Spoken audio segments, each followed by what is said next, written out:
Nespėsi nusičiaudėti? Jau rasi gydytoją. Mano daktaras.lt. Sveiki, aš esu žurnalistė Miglė Sokolnikaitė ir sveikinuosi su jumis iš 15 min studijos. Šiandien kalbėsime apie sportą ir apie tai, kaip išlaikyti naujametinius pažadus pradėti sportuoti.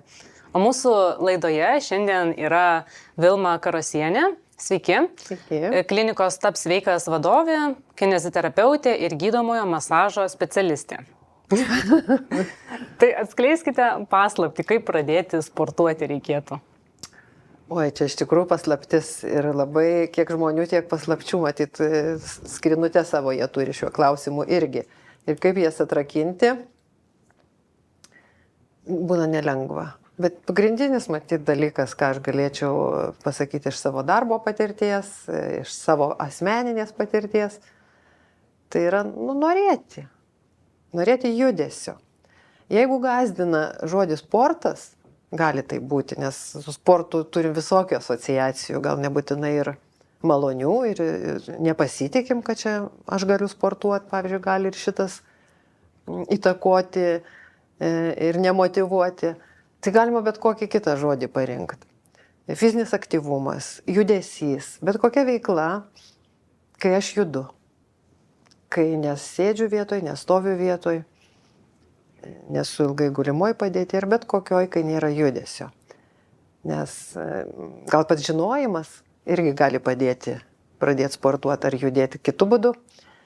Tai žinojimas, kad mūsų visas organizmas, visos struktūros, kaulai, sąnariai, kraujotaka ir viskas, kas yra sudėta į mūsų kūną, tai yra sukurta judesiui. Tai panašiai kaip mechanizmas.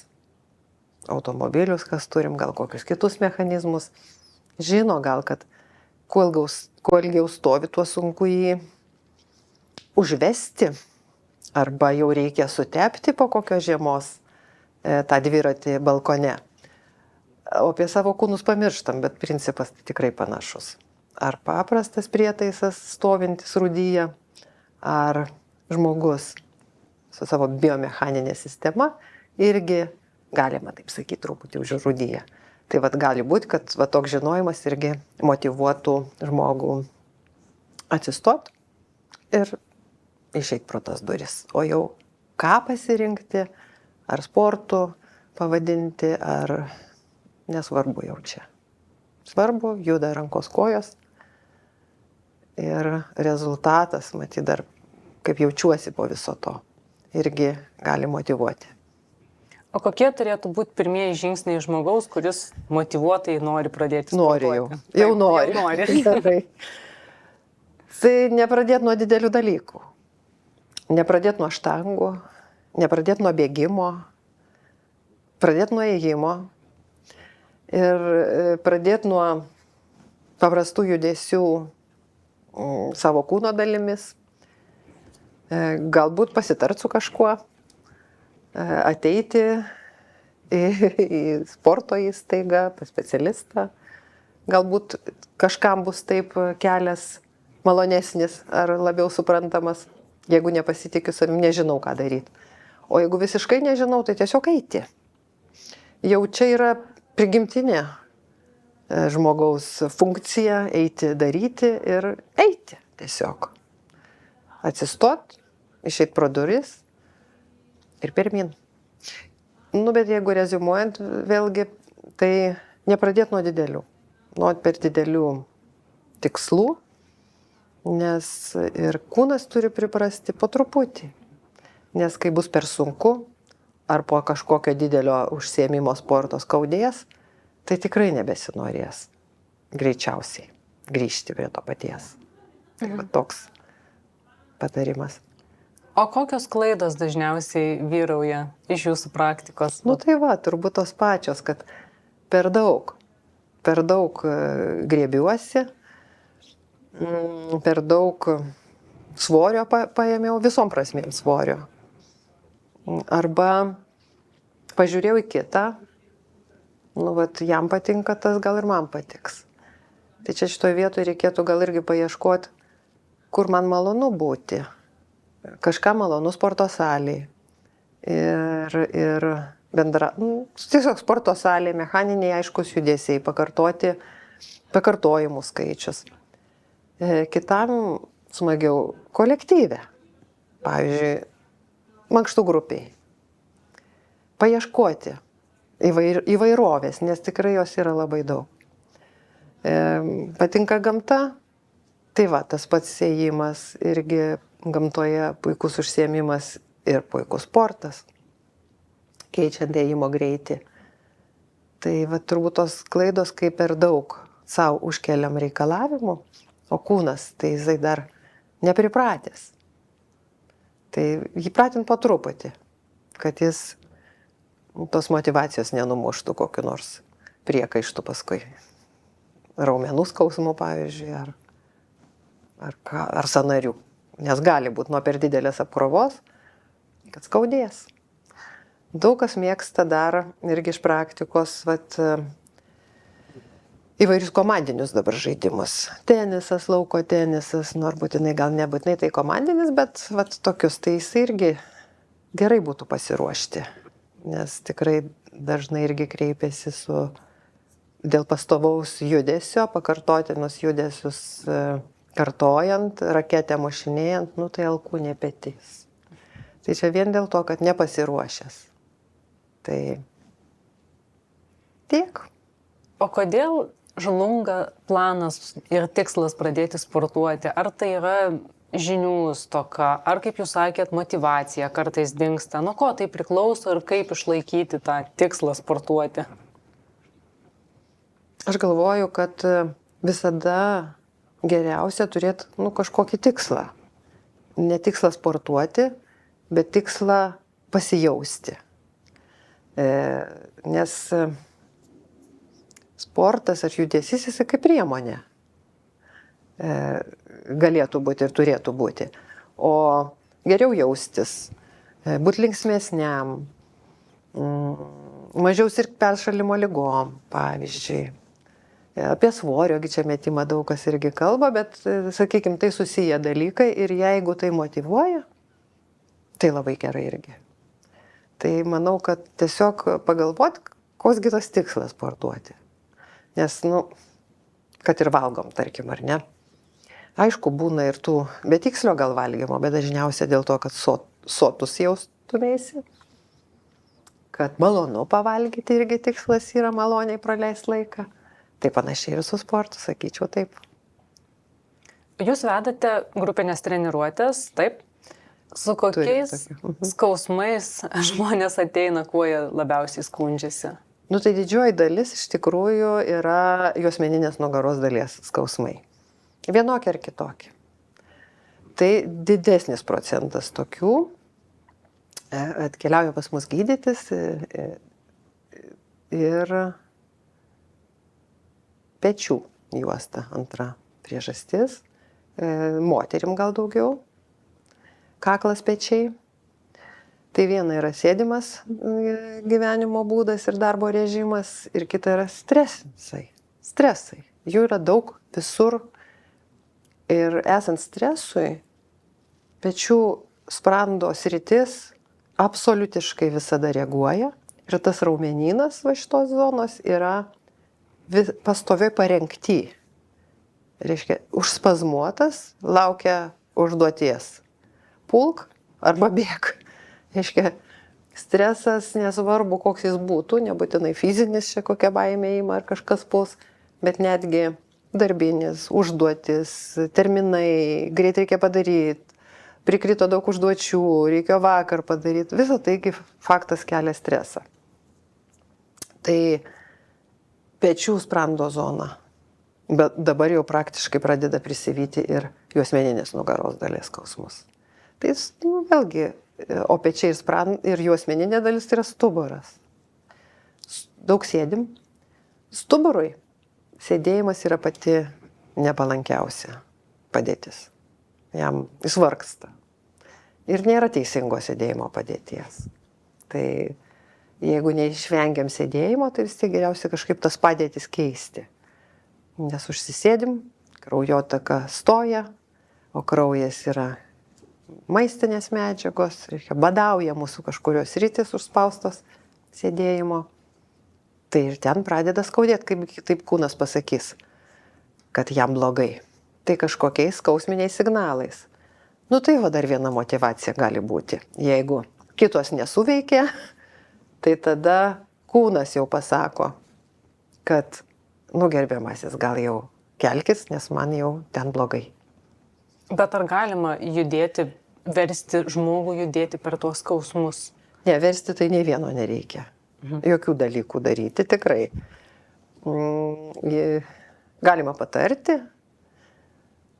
Yra visaip, yra kas nori judėti, kas nenori, tai labai matosi.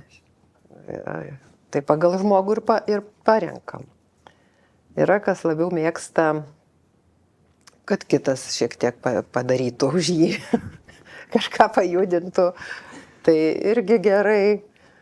Tai irgi galėtų būti pirmas žingsnis, paskui tolimesnį matyti jau fizinį aktyvumą jo paties. Tai versti tai ne. Ir jeigu yra didelis skausmas, nu, tada jau, mes jau mokam atskirti, kasgi tą skausmą sukelia. Ar uždegimai, pavyzdžiui, uždegiminiai procesai, ar raumenų įtampa. Skausmas gali būti panašaus pobūdžio. Tai esant uždegimams tikrai tas judesys, jis turi būti labai palengva ir su priežiūra, tai neverčiam tikrai judėti. O kas gali atrodyti logiška, bet kartais tik dar labiau pabloginti situaciją ar pabloginti skausmą? Gali būti logiška, taip irgi iš praktikos spėju jau dabar, kad kuo daugiau lankstysiuosi, pavyzdžiui, judinsiu tą patį stuburą, juosmeninę nugaros dalį, tuo geriau bus.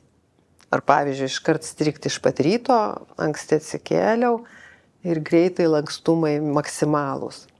Tai lyg ir logiška žmogui atrodytų, bet stuburui taip neatrodo.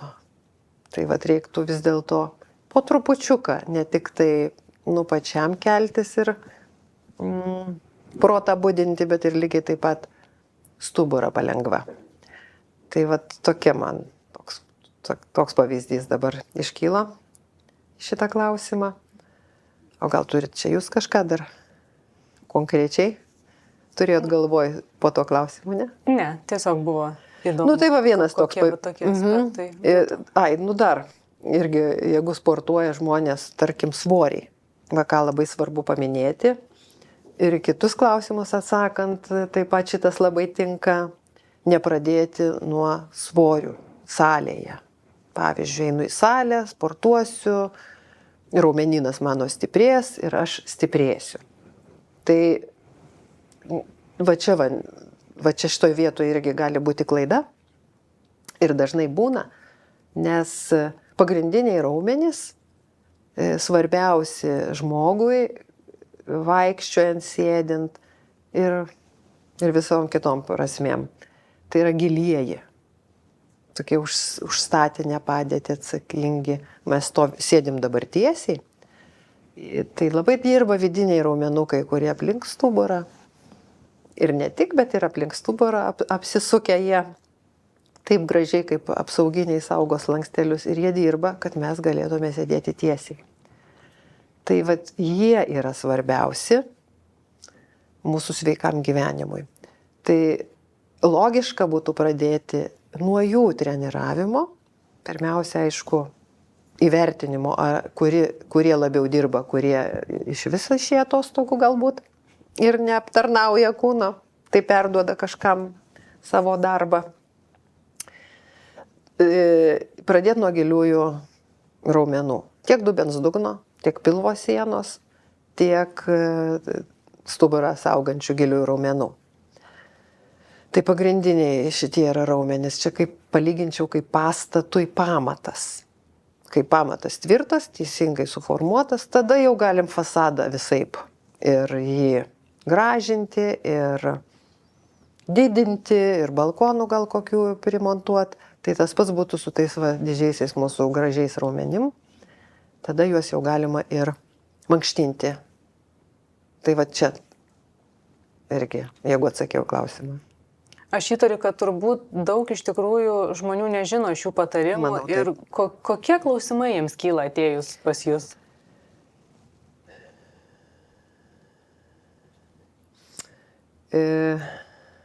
Klausimai, aišku, pirmiausia, kad neskaudėtų.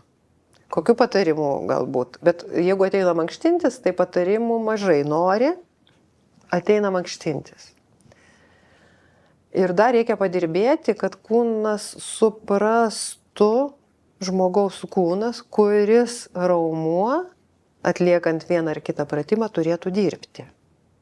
Ką aš turėčiau jausti?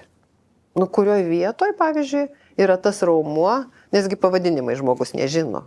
Ne pavadinimai čia raumenų tuos judesius atlieka. Tai dar vyksta tokie pratimų metu ir mokymai, kaip turėtų, kuri vieta pasijaust, kaip ji turėtų pasijaust. Ir dar labai čia kokią svarbų vaidmenį atlieka kvėpavimas. Nes tik iškvėpimo fazėje, iškvėpiant, mes galim aktyvuoti tuos mano minėtus giliuosius raumenis. Tai sportuojant, mankštinant, bėgant, gal bėgant mažiau, bet keliant svorį, jau paskui nebesvarbu, kokius veiksmus fizinius atliekant, kvėpavimą pasitelkti svarbu, kad galėtum aktyvuoti tą mūsų pamatą. Tai yra giluminius giliuosius raumenis, kurie kaip sarginiai, apsauginiai saugo stuburą nuo pakenkimo, dubens dugną, organus mažojo dubens nuo apkrovų. Tai kaip kvėpuoti dažniausiai būna klausimas. Ašgi kvėpuoju. Jeigu gyvas, tai kvėpuoju. Bet iš tikrųjų turbūt pats dažniausias ir žmonėms būna keista, nauja gal, kaip čia tas kvėpavimas, kodėl svarbu. Ir išmokti jį pajungti fizinių pratimų metu, atliekant fizinius pratimus, kodėl yra svarbu. Tai man, turbūt taip. Čia daugybė niuansų ir manau, kad tikrai labai, labai svarbi ir naudinga tema visiems palėtėm. Jums dar klausimą norėtų užduoti mano daktaro Facebook'o sekėjai, kurie norėtų sužinoti, jeigu liktų laiko tik vienam pratimui per dieną, kurį pratimą rinktumėtės? Kaip čia jį pavadinti, parodyti galėčiau, bet gal nepradėsiu čia. Tai vis tiek diafragminis kvėpavimas giliųjų raumenų aktyvavimui. Šitą pasirinkčiau. Jis yra pagrindas, kaip abėcėlė A raidė, kaip bazė viskam kitam. Maniau sakysit, kad nėra to vieno pratimo, bet pasirodo yra. Jis yra pagrindinis. Diafragma yra karalienė raumenų ir viso korseto, o tai reiškia mūsų stabilumo kūno, mūsų koordinacijos, mūsų jėgos šaltinio. Bet kokį pratimą darant, iš giliųjų pilvo sienos raumenų, iš dubens dugno mes galim ir turėtume paimti jėgą net ir keliant ranką. Ir kaip tą padaryti, tai yra, truputį pasimokyti reikia. Taip. Ačiū Jums labai, kad atvykote, kad pakalbėjome šią svarbę temą ir tikiuosi mūsų žiūrovai sužinojo kažką naujo ir pratimų, galbūt įsikvėpė ir motyvacijos. Tai ačiū, kad žiūrėjote. Tikiuosi atsakėme į dalį bent jau jūsų klausimų ir atsirado Jums galbūt motyvacija pradėti sportuoti. Būkite sveiki. Nespėsi nusičiaudėti. Jau rasi gydytoją. Mano daktaras.lt